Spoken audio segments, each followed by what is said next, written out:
नमस्कार, स्वागत है आपका खबर एचपी में। तो आइए जानते हैं हिमाचल के हर छोटे बड़े शहर से जुड़े 30 फटाफट बड़ी खबरों को। इससे पहले यदि आप वीडियो को लाइक नहीं किए हैं तो लाइक कर दीजिए और चैनल में नए तो चैनल को सब्सक्राइब कर लीजिए। और आप वीडियो को कहां से देख रहे हैं कमेंट बॉक्स में हमें जरूर बताइए।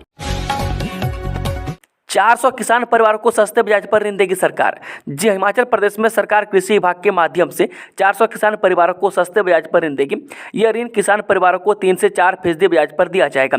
इससे किसान सीए स्टोर बना सकेंगे, रेफ्रिजरेटर वैन खरीद सकेंगे या फिर अपनी आय बढ़ाने व कृषि के लिए किसी अन्य मद के लिए ऋण ले सकेंगे। इसको लेकर कृषि विभाग ने पूरी रूपरेखा तैयार की जा रही है तथा फंडिंग बैंकों से भी इसको लेकर चर्चा की जा रही है। अंतर्राष्ट्रीय मीडिया में भी हो रही सुक्खू सरकार की किरकिरी। जी हां, पूर्व मुख्यमंत्री एवं नेता प्रतिपक्ष जयराम ठाकुर ने कहा कि प्रदेश सरकार अगर अच्छा काम करती है तो हम अभिनंदन भी करेंगे, लेकिन अगर ऐसे ही गलत निर्णय लेती रही तो जहां टोकना होगा वहां टोकेंगे भी। मुझे जो दायित्व मिला है उसके निर्वहन के लिए मुझे जनता की आवाज़ बनकर सरकार के हर उस फैसले का विरोध करना है जो जनता के खिलाफ हो। जयराम ठाकुर ने कहा कि हिमाचल प्रदेश में मुख्यमंत्री सुखविंदर सिंह सुक्खू से जुड़े समोसा विवाद की चर्चा देश में ही नहीं बल्कि अंतर्राष्ट्रीय मीडिया में भी शुरू हो गई है, जिससे अब अंतर्राष्ट्रीय स्तर पर भी प्रदेश सरकार की किरकिरी हो रही है। जयराम ठाकुर ने कहा कि इस मुद्दे पर सरकार की किरकिरी होने पर सुक्खू सरकार ने अब विपक्ष को कोसना शुरू कर दिया, जबकि सुक्खू सरकार ने स्वयं सीआईडी से इसकी जांच करवाई है। निजी बस ऑपरेटर्स ने फिर उठाई मांग, 20 रुपये किया जाए न्यूनतम किराया। हिमाचल में एक बार फिर से बसों में न्यूनतम किराया बढ़ाने की मांग उठी है। प्रदेश के निजी बस ऑपरेटर्स ने सरकार से बसों में न्यूनतम किराया बढ़ाने को लेकर विचार करने की मांग की है ताकि निजी बस ऑपरेटर्स अपनी रोजी रोटी कमा सकें। हिमाचल प्रदेश निजी बस ऑपरेटर्स संघ के अध्यक्ष राजेश पराशर, महासचिव रमेश कमल, जिला निजी बस ऑपरेटर्स अध्यक्ष कांगड़ा से रवि कुमार दत्त शर्मा, चंबा से मनोज केशव, हमीरपुर से विजय ठाकुर, कुल्लू से रजत जामवाल, मंडी से गुलशन नंदा और हंस ठाकुर, बिलासपुर से राजेश पटियाल, सिरमौर से बलविंदर सिंह व शिमला से रोशन लाल कमल ने संयुक्त बयान में कहा है कि पूरे भारत में न्यूनतम बस किराया 15 रुपये से अधिक है, जबकि हमारे पड़ोसी राज्य पंजाब में 12 वर्षों से न्यूनतम बस किराया 5 रुपये था, जिसे पंजाब सरकार ने 6 माह पहले बढ़ाकर 15 रुपये कर दिया। जबकि हमारा प्रदेश पहाड़ी क्षेत्र में वह ऑपरेटर्स सरकार से आग्रह करते हैं कि पहाड़ी क्षेत्र होने के कारण प्रदेश में न्यूनतम बस किराया 20 रुपये निर्धारित किया जाए ताकि बसों का रखरखाव सही तरीके से किया जा सके। बिजली महादेव रोपवे निर्माण शुरू करने से पहले कंपनी को जमा करने होंगे 6 करोड़ रुपये। जब बहुचर्चित बिजली महादेव रोपवे निर्माण को लेकर भले ही कंपनी ने साइट पर मशीनरी पहुंचा दी हो, लेकिन निर्माण कार्य शुरू करने से पहले कंपनी को 6 करोड़ रुपये केंद्र सरकार के खाते में जमा करने होंगे। इस राशि के जमा होने के बाद ही कंपनी रोपवे का निर्माण कार्य आरंभ कर सकेगी। लिहाजा कंपनी ने अभी तक यह राशि जमा नहीं करवाई है। गौरतलब है कि किसी भी प्रोजेक्ट कार्य को शुरू करने से पहले उस प्रोजेक्ट के दायरे में आने वाली जमीन, पेड़ पौधों और अन्य संपदा का मूल्य सरकार के पास जमा करना होता है। बिजली महादेव प्रोजेक्ट के लिए इस्तेमाल होने वाली जमीन, पेड़ और अन्य संपदा की एवज में कंपनी की ओर से सरकार को 6 करोड़ रुपये जमा करवाने होंगे, जिसमें सीएम, एनपीबी और पेड़ों की कीमत शामिल है। लिहाजा रोपवे निर्माण करने वाली company national highway logistic management limited को रोपवे निर्माण कार्य शुरू करने से पहले यह राशि भारत सरकार के खाते में जमा करनी होगी। उसके बाद ही पर्यावरण एवं प्रदूषण मंत्रालय की ओर से प्रोजेक्ट कर कार्य शुरू करने के लिए फाइनल अप्रूवल मिलेगी। अब प्रदेश कांग्रेस कार्यकारिणी में अपनों को शामिल करने की होगी जद्दोजहद, सभी धड़ों को जगह देना चुनौती।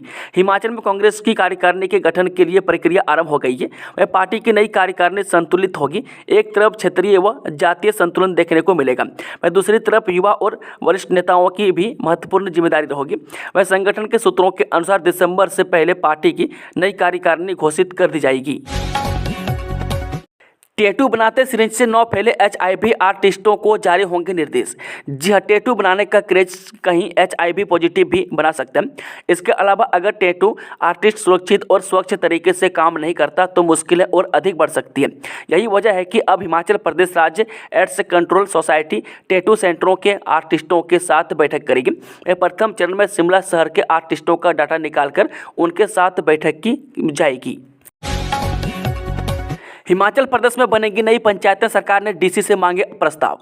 हिमाचल प्रदेश में पंचायती राज संस्थाओं के अगले साल होने वाले चुनाव से पहले नई ग्राम पंचायतें बनाई जाएंगी। इससे पहले पंचायतों का पुनर्सीमांकन भी होगा। मैं सरकार ने सभी उपायुक्तों से प्रस्ताव मांगे हैं।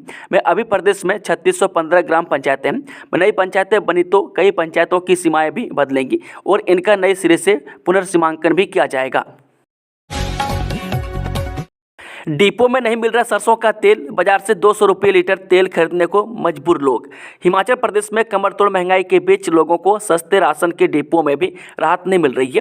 वह प्रदेश भर के 4500 से अधिक डिपो में उपभोक्ताओं को इस महीने सरसों के तेल का कोटा नहीं मिल रहा है, जिसके चलते लाखों उपभोक्ताओं को सरसों के तेल के बिना ही डिपो से खाली हाथ वापस लौटना पड़ रहा है। वह पिछले महीने फेस्टिव सीजन में ज़्यादा खर्च होने के चलते पहले ही लोगों की जेब टाइट है। ऐसे में डिपो में तेल का कोटा न मिलने से लोगों की जेब पर और असर पड़ रहा है। हिमाचल में 18 साल से ऊपर हर महिला को मिल रहे 1500 रुपये। महाराष्ट्र में सीएम सुक्खू ने दिया बयान। भाजपा के प्रदेश अध्यक्ष डॉक्टर राजीव बिंदल ने सीएम सुखविंदर सिंह सुक्खू पर हमला बोला है। उन्होंने कहा कि कांग्रेस सरकार ने झूठ बोलने के सारे रिकॉर्ड तोड़ दिए। महाराष्ट्र के विधानसभा चुनाव में प्रचार करने के लिए गए मुख्यमंत्री महोदय ने जोर शोर से यह कहा कि हिमाचल प्रदेश में 18 साल से ऊपर की हर बहन बेटी को कांग्रेस सरकार 1500 रुपये महीना दे रही है। बिंदल ने कहा कि सीएम का यह बयान हिमाचल प्रदेश के बहन बेटियों के मान सम्मान को ठेस पहुंचाने वाला है। वह केवल महाराष्ट्र में राजनीतिक लाभ उठाने के लिए झूठी घोषणा कर देना और हिमाचल प्रदेश में बहन बेटियों को फूटी कोड़ी न देना, इससे बड़ा अन्याय और शोषण हिमाचल की बहन बेटियों के साथ नहीं हो सकता। एरियर को लेकर फूटा बिजली बोर्ड के पेंशनर्स का गुस्सा, सरकार को दी आंदोलन की चेतावनी। हिमाचल प्रदेश राज्य विद्युत बोर्ड के कर्मचारियों का पहले ही सुक्खू सरकार पर गुस्सा फूट रहा है। वहीं अब बिजली बोर्ड से सेवानिवृत्त कर्मचारियों की भी सरकार के प्रति नाराजगी साफ नजर आ रही है। रिटायर कर्मचारियों का कहना है कि 125 यूनिट फ्री बिजली देकर पहले ही पूर्व जयराम सरकार ने बिजली बोर्ड को खोखला कर दिया। अब सुक्खू सरकार भी उसी नक्शे कदम पर चल रही है। वह बोर्ड के कर्मचारियों व पेंशनरों की किसी भी सरकार को चिंता नहीं है। ये आरोप विद्युत बोर्ड से रिटायर्ड कर्मचारियों ने गेट मीटिंग के दौरान लगाए हैं। मंत्री रोहित ठाकुर का दावा, शिक्षा विभाग में 2 सालों में भर जाएंगे हजारों पद। हिमाचल के शिक्षा मंत्री रोहित ठाकुर रविवार को जुब्बल उपमंडल के अंतर्गत सुराचली क्षेत्र के दौरे पर रहे। इस दौरान उन्होंने करीब 4 करोड़ की 3 अलग अलग जल परियोजनाओं के उद्घाटन किए। उपमंडल सरस्वती नगर के 95 लाख रुपए की लागत से निर्मित खाटल सोराबी उठाऊ सिंचाई योजना और 65 लाख की राशि से निर्मित चामसू मसीना उठाऊ सिंचाई योजना इसमें शामिल है। मैं इन दोनों परियोजनाओं से राबी और थाना पंचायत सहित 7 लगते क्षेत्रों की जनता लाभान्वित होगी। जोगिंदर नगर के ढेलू में भूमि विवाद, 11 घायल, 2 नेरचौक रेफर। जोगिंदर नगर के ढेलू में जमीन विवाद का मामला सामने आया। पुलिस से मिली जानकारी के अनुसार जमीनी विवाद को लेकर 2 पक्षों में मारपीट हुई है।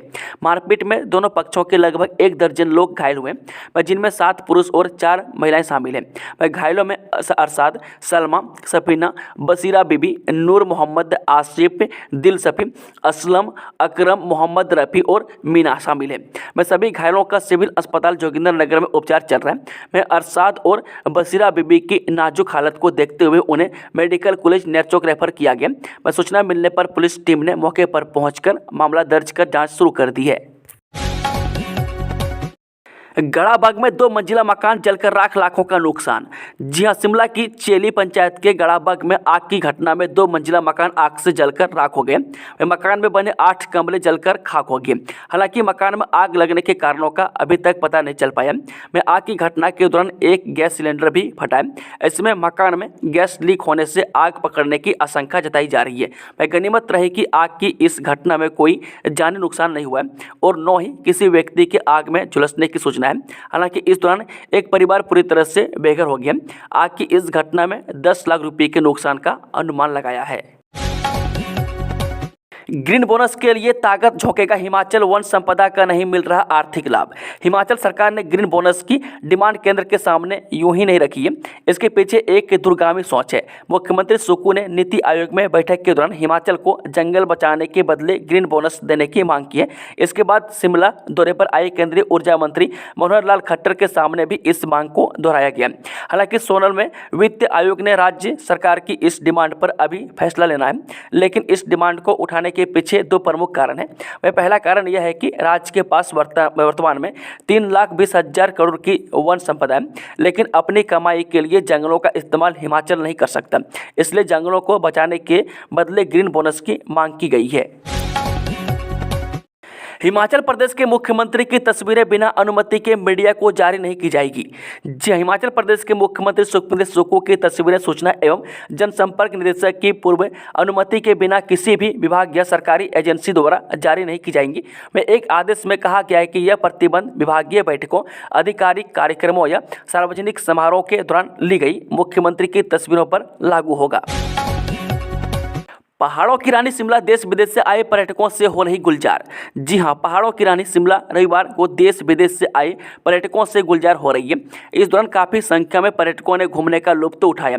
इस दिनों उत्तर भारत के अलावा पश्चिम बंगाल सहित दक्षिण भारत सहित विदेशों से भी काफ़ी संख्या में पर्यटक शिमला सहित प्रदेश के विभिन्न स्थानों पर पहुँच रहे हैं। वह पर्यटकों की आमद बढ़ने से कालका से शिमला के लिए चल रही ट्रेनों में ऑक्यूपेंसी अच्छी रह रही है। Crypto currency scam Subhash Sharma को दुबई से स्वदेश लाने के प्रयास तेज। जी हां, करोड़ों रुपए की क्रिप्टो करेंसी स्कैम की जांच में आने वाले दिनों में कुछ नए खुलासे हो सकते हैं। मैं साथ ही इस मामले में आरोपी सुभाष शर्मा को दुबई से स्वदेश लाने के प्रयास भी तेज हो गए। बताया जा रहा है कि इस महीने के अंत में सुभाष का वीजा खत्म होने जा रहा है। ऐसे में दोबारा से वीजा अवधि न बढ़े, इसको लेकर पुलिस ने सभी संबंधित एजेंसियों से पत्राचार किया है। मैं देखा जाए तो अब तक इस मामले में 89 आरोपियों की गिरफ्तारी हो चुकी है। वह साथ ही करोड़ों की संपत्तियों ही सीज की जा चुकी है। इसी तरह ठगी के शिकार हुए कुछ लोगों को जांच एजेंसी उनकी धनराशि दिलवाने में भी कामयाब रही है। मैं क्रिप्टो करेंसी स्कैम का यह मामला हिमाचल के साथ ही कई अन्य राज्यों से भी जुड़ा हुआ है। ऐसे में पुलिस की जांच टीम हर पहलू को गंभीरता से खंगाल रही है। महिलाओं या युवतियों को मिलेगा रोजगार। ITI चंबा में 12 नवंबर को होगा कैंपस इंटरव्यू। जी हां, ITI चंबा में 12 नवंबर को टाटा इलेक्ट्रॉनिक्स बेंगलुरु द्वारा कैंपस साक्षात्कार का आयोजन किया जाएगा, जिसमें किसी भी ट्रेड में ITI पास और जमा 2 पास महिलाओं युवतियों को रोजगार प्रदान किया जाएगा। चयनित महिलाओं या युवतियों को प्रतिमाह 13,500 रुपये वेतन मिलेगा। उनके रहने और खाने का सारा खर्चा कंपनी द्वारा वहन किया जाएगा। बता दें कि चंबा से टाटा इलेक्ट्रॉनिक्स से बेंगलुरु तक पहुंचने का सारा खर्चा भी कंपनी द्वारा वहन किया जाएगा। ITI प्रधानाचार्य ने बताया कि चयनित महिलाओं या युवतियों को 11 महीने के लिए राष्ट्रीय अप्रेंटिसशिप प्रोत्साहन योजना के अंतर्गत रखा जाएगा। शिक्षा मंत्री ने जुब्बल को दी 4 करोड़ रुपए की सौगातें। शिक्षा मंत्री रोहित ठाकुर जुब्बल उपमंडल के अंतर्गत सुराचली क्षेत्र के दौरे पर रहे। इस दौरान उन्होंने लगभग 4 करोड़ रुपए की 3 अलग अलग और महत्वपूर्ण जल परियोजनाओं के उद्घाटन किए, जिसमें कि उपमंडल सरस्वती नगर के 95 लाख रुपए की लागत से निर्मित खाटल सौराभी उठाऊ सिंचाई योजना तथा 65 लाख की राशि से निर्मित चामसू मसीना उठाऊ सिंचाई योजना का उद्घाटन किया। इन दोनों परियोजनाओं से रावी और थाना पंचायत के निवासी और आसपास के नागरिक लाभान्वित होंगे, जो कि एक बड़ी और महत्वपूर्ण उपलब्धि होगी और ये परियोजनाएं कृषि एवं बागवानी के क्षेत्र में सहायक सिद्ध होगी। रोहित ठाकुर इसके बाद सुराचली क्षेत्र की दूर दराज पंचायत रोहटान पहुंचे, जहां पर उन्होंने 2 करोड़ 35 लाख की लागत से निर्मित सुराचली क्षेत्र की आंशिक रूप से पेयजल प्राप्त बस्तियों के लिए उठाऊ पेयजल योजना का उद्घाटन किया। इस परियोजना के प्रथम चरण में ग्राम पंचायत झाकटान और ग्राम पंचायत मानतल के साथ भोड़ाल थाना और रावी पंचायत के निवासी लाभान्वित होंगे। सिडनी से गोल्ड कोस्ट पहुंचे विधानसभा अध्यक्ष कुलदीप पठानिया 12 नवंबर को जाएंगे न्यूजीलैंड। जी हां, 67वें राष्ट्रमंडल संसदीय सम्मेलन के समापन के बाद अपने अध्ययन प्रवास का आरंभ करते हुए विधानसभा अध्यक्ष कुलदीप सिंह पठानिया रविवार को सिडनी से गोल्ड कोस्ट शहर पहुंचे। पठानिया के साथ विधानसभा उपाध्यक्ष विनय कुमार तथा विधानसभा सचिव यशपाल शर्मा भी अध्ययन प्रवास पर हैं। वहीं बता दें कि विधानसभा अध्यक्ष 2 दिनों तक ऑस्ट्रेलिया के गोल्ड कोस्ट शहर के प्रवास पर रहेंगे तथा 12 नवंबर को न्यूजीलैंड के लिए रवाना होंगे। मैं साथ ही वह जापान तथा दक्षिण कोरिया जाएंगे। मैं इस दौरान वह इन देशों की संसद का दौरा भी करेंगे तथा वहां की राजनीतिक, आर्थिक, सामाजिक व सांस्कृतिक व्यवस्था का गहन अध्ययन करेंगे। गौरतलब है कि विधानसभा अध्यक्ष 67वें राष्ट्रमंडल संसदीय सम्मेलन में भाग लेने के लिए 4 नवंबर को नई सिडनी ऑस्ट्रेलिया पहुंचे थे। पुलिस कांस्टेबल भर्ती का फॉर्म भरते समय और बाद में इन बातों का रखें ध्यान, जाने पूरी जानकारी। हिमाचल के युवाओं के पास सरकारी नौकरी का सुनहरा अवसर है। हिमाचल प्रदेश चयन आयोग ने पुलिस कांस्टेबल के 1088 पदों के लिए आवेदन मांगे हैं। युवा लंबे समय से पुलिस भर्ती का इंतजार कर रहे थे। ऐसे में नौकरी की तलाश कर रहे युवाओं के लिए यह अच्छा अवसर है। मैं आवेदन के समय अपना डॉक्यूमेंट सही तरीके से अपलोड करें। मैं फोटो, सिग्नेचर और अन्य जरूरी दस्तावेजों को सही फॉर्मेट में अपलोड करें। ऐसा न करने पर फॉर्म भरते समय परेशानी हो सकती है। मैं साथ ही आपका आवेदन भी रद्द किया जा सकता है। मैं सारी औपचारिकताएं पूरी करने के बाद फॉर्म में दी गई जानकारी को पढ़ लें। मैं इसके बाद फॉर्म को सबमिट कर दें। मैं फॉर्म भरने के बाद अपना लॉग इन ID और पासवर्ड भी नोट कर लें। ऐसा करने से एडमिट कार्ड डाउनलोड करते समय आपको परेशानी नहीं होगी। बाइक स्किड होने से 27 वर्षीय युवक की मौत। जी हाँ, हिमाचल प्रदेश में सड़क हादसों का सिलसिला थमने का नाम नहीं ले रही है। मैं ताज़ा मामला हमीरपुर जिले का है। यहाँ एक सड़क दुर्घटना में 27 वर्षीय युवक की मौत हो गई है। मैं हमीरपुर जिले के अनु क्षेत्र में बाइक स्किड होने के चलते युवक बुरी तरह से घायल हो गया। मैं जिसे इलाज के लिए मेडिकल कॉलेज हमीरपुर लाया गया। मैं यहाँ पर डॉक्टरों ने जाँच के बाद उसे मृत घोषित कर दिया। वैकेशनल ट्रेनर्स वार्ता को बुलाए सरकार, 12 को करेगी बातचीत। शिमला में इन दिनों ठंड बढ़ गई है और इस ठंड के बीच अपने बच्चों के साथ वैकेशनल ट्रेनर धरने पर डटे हुए हैं। वह सरकार की ओर से आखिर इन्हें वार्ता का न्योता मिला है और 12 नवंबर को इनकी मांगों को लेकर सरकार से चर्चा होगी। रविवार को 7वें दिन भी इनका धरना जारी रहा।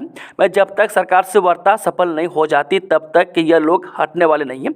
मैं महिला ट्रेनर अपने छोटे बच्चों के साथ धरने पर बैठी है। मैं 11 वर्षों से सेवाएं दे रही इन महिला ट्रेनरों की धरने के दौरान अपनों की याद और परिवार की जिम्मेदारियों ने आंखें नम कर दी है और आंखों से आंसू छलक रहे हैं। मैं सरकार की तरफ से कहा गया है कि 12 नवंबर को वार्ता की जाएगी, लेकिन इससे पहले शिक्षा विभाग ने कहा कि वह अपना धरना खत्म कर दें, मगर इस शर्त को ये लोग मानने को तैयार नहीं है।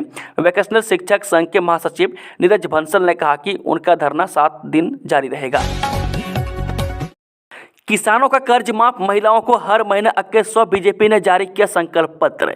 महाराष्ट्र में विधानसभा चुनावों को लेकर केंद्रीय गृह मंत्री अमित शाह ने रविवार को अपना संकल्प पत्र जारी किया। भाजपा ने अपने इस संकल्प पत्र में किसानों की कर्ज माफी, महिलाओं को हर महीने 2100 और युवाओं को 25 लाख नौकरियां देने का वादा किया है। उप मुख्यमंत्री देवेंद्र फडणवीस ने संकल्प पत्र जारी करने के बाद कहा कि AI ट्रेनिंग हब हम बनाएंगे। मैं सभी स्कूल और कॉलेज में यह ट्रेनिंग दी जाएगी। हम 25 लाख जॉब का निर्माण करेंगे। मैं सीनियर सिटीजन की पेंशन हम 1500 से 2100 करेंगे। मैं वहीं फिनटेक और एरोनॉटिक पर हमारा ज़्यादा फोकस होगा ताकि नौजवान लोगों को आगे ज़्यादा मौका मिले। माता नैना देवी के दरबार भक्तों को शुद्ध पानी, मंदिर प्रशासन स्थापित करेगा RO प्लांट। जी हां, उत्तर भारत के सुप्रसिद्ध शक्तिपीठ श्री नैना देवी में आने वाले श्रद्धालु अब RO वाटर प्यूरिफायर का शुद्ध जल पी सकेंगे। इस बाबत मंदिर न्यास प्रशासन की ओर से RO प्लांट की स्थापना को लेकर कवायद चल रही है। योजना के तहत पूरे मंदिर क्षेत्र के चुनिंदा स्थानों के अलावा न्यास द्वारा संचालित विश्राम गृहों और मंदिर भवन में RO वाटर प्यूरिफायर लगाए जाएंगे। यह प्रदेश का पहला ऐसा शक्तिपीठ होगा जहां श्रद्धालुओं की सुविधा के लिए RO वाटर प्यूरिफायर लगे होंगे। मंदिर न्यास के अध्यक्ष एवं SDM नैना देवी धर्मपाल चौधरी ने खबर की पुष्टि की है। उन्होंने बताया कि योजना का खाका तैयार कर लिया गया है। जल्द ही RO वाटर प्यूरिफायर योजना को अंतिम रूप दिया जाएगा। कुछ कंपनियों के एकाधिकार पर राहुल की चिंताओं का मुख्यमंत्री सुक्खू ने किया समर्थन।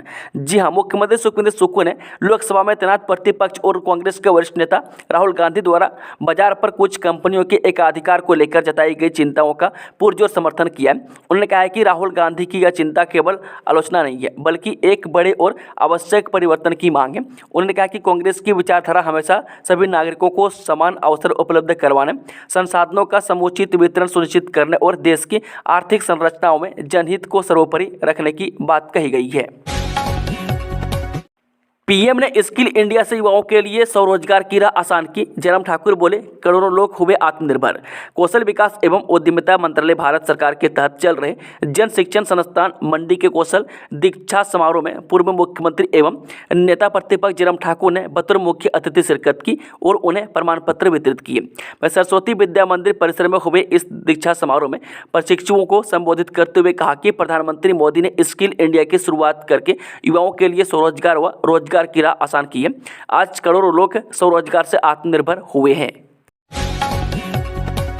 पंचायतों की आर्थिक मजबूती के लिए फ्रेमवर्क बनाएगी सरकार। राष्ट्रीय सम्मेलन में वित्त आयोग और कई मंत्रालयों के अधिकारी करेंगे मंथन।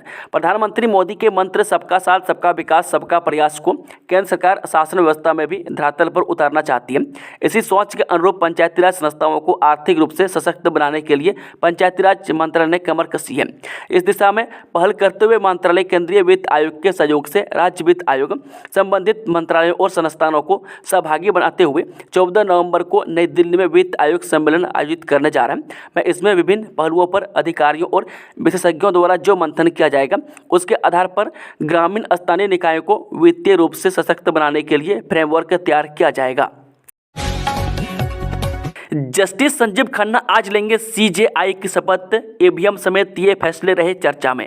न्यायमूर्ति संजीव खन्ना 11 नवंबर को 91 सीजेआई के रूप में शपथ लेंगे। संजीव खन्ना जो चुनावी बॉन्ड योजना को खत्म करने और अनुच्छेद 370 को निरस्त करने जैसे सुप्रीम कोर्ट के कई ऐतिहासिक फैसलों का हिस्सा रहे, वह सोमवार को भारत के 91 मुख्य न्यायाधीश के रूप में शपथ लेंगे। बता दें कि राष्ट्रपति द्रौपदी मुर्मू सुबह 10 बजे राष्ट्रपति भवन में आयोजित एक समारोह में उन्हें पद की शपथ दिलाएंगी। बता दें कि न्यायमूर्ति खन्ना न्यायमूर्ति डीवाई चंद्रचूड़ का स्थान लेंगे, जो रविवार को सेवानिवृत्त हुए और उनका कार्यकाल 13 मई 2025 तक रहेगा। दोस्तों, खबरों का सिलसिला समाप्त होता है। अगर जानकारी पसंद आई तो वीडियो को लाइक शेयर चैनल को सब्सक्राइब जरूर कर लें और कमेंट बॉक्स में कमेंट करके बताएं कि आप न्यूज़ को किस जिले और पंचायत से देख रहे हैं। Thank you, all the best. जय हिंद, जय हिमाचल।